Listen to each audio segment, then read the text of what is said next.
Hello friends, मेरा नाम है पवन और आज की वीडियो में हम जानेंगे दुनिया के 10 सबसे बेहतरीन एयरक्राफ्ट कैरियर जो कि किसी भी जंग में अपने राष्ट्र की तरफ से दुश्मन राष्ट्र पर फर्स्ट या फिर सेकेंड स्ट्राइक करते हैं। तो चलिए शुरू करते हैं। Number 10, Cavour aircraft carrier. इसे 10 जून 2009 को इटालियन नेवी में शामिल किया गया था। इसका डिस्प्लेसमेंट करीब 30,000 टन है। इसकी लंबाई 244 मीटर तथा चौड़ाई 35 मीटर है। इसकी रेंज 13,000 किलोमीटर है। इसकी मैक्सिमम स्पीड 54 किलोमीटर प्रति घंटा है। इस पर रैन 40L 3D रडार का प्रयोग किया गया है जो कि 400 किलोमीटर के दायरे में आने वाली हर चीज को स्कैन कर सकता है। इस पर कुल 1200 क्रू मेंबर्स की तैनाती होती है तथा यह अपने साथ कुल 22 एयरक्राफ्ट कर ले सकता है, जिसमें 10 F-35 लाइटनिंग बी व शेष अन्य चॉपर शामिल होते हैं। इस पर इसके डिफेंस के लिए MBDA एस्टर-15 स्टाइल मिसाइलों का प्रयोग किया गया है। Number 9, INS Vikramaditya aircraft carrier. यह एक सोवियत मेड एयरक्राफ्ट कैरियर है जिसे वर्ष 2013 में इंडियन नेवी में शामिल किया गया था। इसका डिस्प्लेसमेंट 45,400 टन है। इस एयरक्राफ्ट कैरियर की लंबाई 284 मीटर तथा चौड़ाई 61 मीटर है। यह एक डीजल इलेक्ट्रिक पावर तथा ski jump based aircraft carrier है। इसकी मैक्सिमम स्पीड 30 नॉट या 56 किलोमीटर प्रति घंटा है। इसकी रेंज 25,000 किलोमीटर है तथा इस पे कुल 1650 नौसैनिक तैनात रहते हैं। यह अपने साथ 26 MiG-29 के फाइटर जेट्स तथा 10 कामो 31 चॉपर्स ले जा सकता है। इस विमानवाहक युद्धपोत को दुश्मन के हवाई हमलों से बचाने के लिए बराक 1 तथा बराक 8 सैम मिसाइलों से लैस किया गया है। Number 8, Charles de Gaulle aircraft carrier. इसे वर्ष 2001 में फ्रेंच नेवी में शामिल किया गया था। इसका डिस्प्लेसमेंट 42,500 टन है। इसकी लंबाई 262 मीटर तथा चौड़ाई 67 मीटर है। इसमें K-17 नामक न्यूक्लियर रिएक्टर लगे हुए हैं जिसके कारण इसे 50 किलोमीटर प्रति घंटा की रफ्तार प्राप्त होती है। क्योंकि न्यूक्लियर पावर्ड होने के कारण इसे अनलिमिटेड रेंज भी प्राप्त होती है। इसकी इंड्योरेंस क्षमता 45 दिनों तक है। इसमें एक 800 क्रू मेंबर्स की आवश्यकता होती है। इसे दुश्मन के हवाई हमलों से बचाने के लिए MBDA एस्टर-15 मिसाइलों का प्रयोग किया गया है जो कि एक सरफेस टू एयर मिसाइल है। इस विमानवाहक युद्धपोत पर कुल 40 एयरक्राफ्ट तैनात हो सकते हैं, जिसमें इस पर 30 राफेल यम तैनात रहते हैं तथा शेष अन्य हेलीकॉप्टर की तैनाती होती है। यह पहला गैर अमेरिकी विमानवाहक युद्धपोत है जो कि एक न्यूक्लियर पावर्ड है। Number 7, INS Vikrant aircraft carrier. इस एयरक्राफ्ट कैरियर को भारत में स्वदेशी तौर पर बनाया गया है। इसे 2 सितंबर 2022 को इंडियन नेवी में शामिल किया गया था। इसकी लंबाई 262 मीटर व चौड़ाई 62 मीटर है। इसका डिस्प्लेसमेंट करीब 45,000 टन तक है। इसे कोचिन शिपयार्ड लिमिटेड द्वारा बनाया गया है तथा इसमें जनरल इलेक्ट्रिक के 2 टरबाइन इंजन लगे हुए हैं जो कि 1,10,000 हॉर्स पावर के पावर जनरेट करते हैं। समुद्र में इसकी गति करीब 54 किलोमीटर प्रति घंटा है। इस पे कुल 1500 क्रू मेंबर्स की आवश्यकता होती है तथा यह अपने साथ कुल 40 एयरक्राफ्ट को ले सकता है। क्योंकि फिलहाल में इस पर कोई नया एयरक्राफ्ट की तैनाती नहीं हुई है, लेकिन फिर भी 3 एयरक्राफ्ट रेस में है, जिसमें रूस का MiG-29 के, फ्रांस का राफेल यम और अमेरिका का F-18 सुपर हॉर्नेट शामिल है। इसके साथ ही हेलीकॉप्टर्स में इस पर MSSTR रोमियो व कामो 31 एडवांस हेलीकॉप्टर्स की तैनाती होगी। इसे निर्माण करने में कुल 20,000 करोड़ रुपए खर्च किया गया तथा इसके साथ ही भारतीय नौसेना के पास कुल 2 एयरक्राफ्ट कैरियर हो गए हैं। Number 6, admiral Kuznetsov aircraft carrier. इस विमानवाहक युद्धपोत को वर्ष 1995 में रशियन नेवी में शामिल किया गया था। इसका डिस्प्लेसमेंट करीब 58,500 टन है।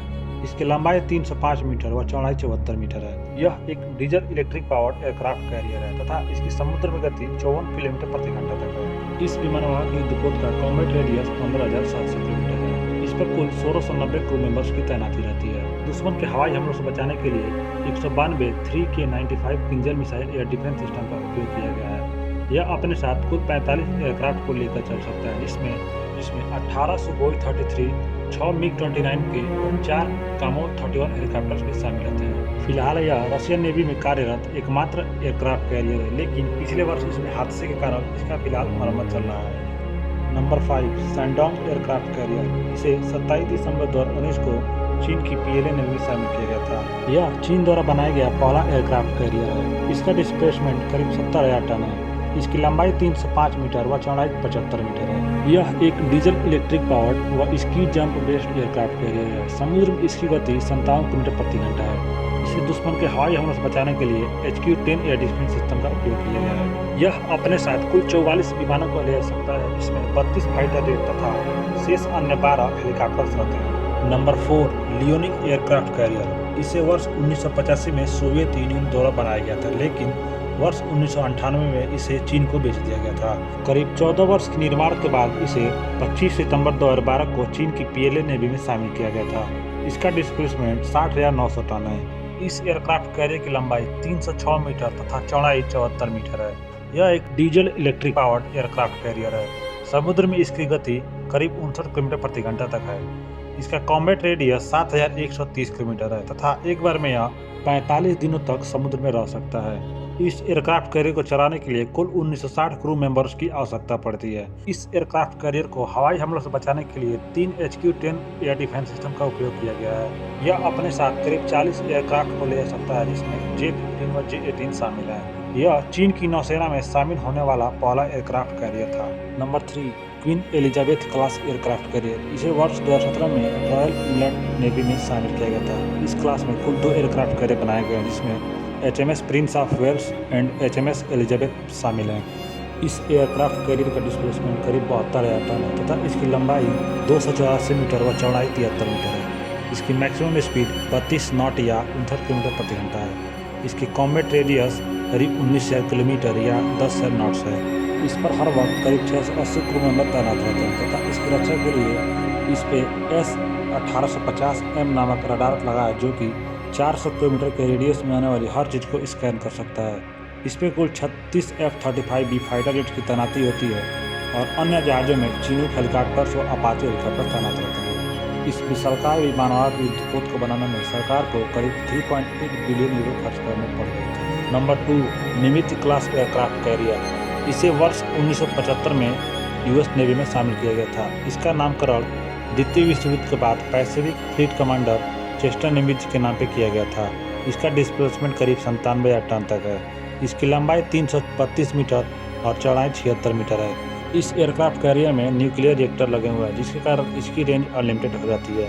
समुद्र में इसकी रफ्तार करीब 60 किलोमीटर प्रति घंटा होती है तथा इसमें advance electromagnetic aircraft launching system का भी प्रयोग किया गया है।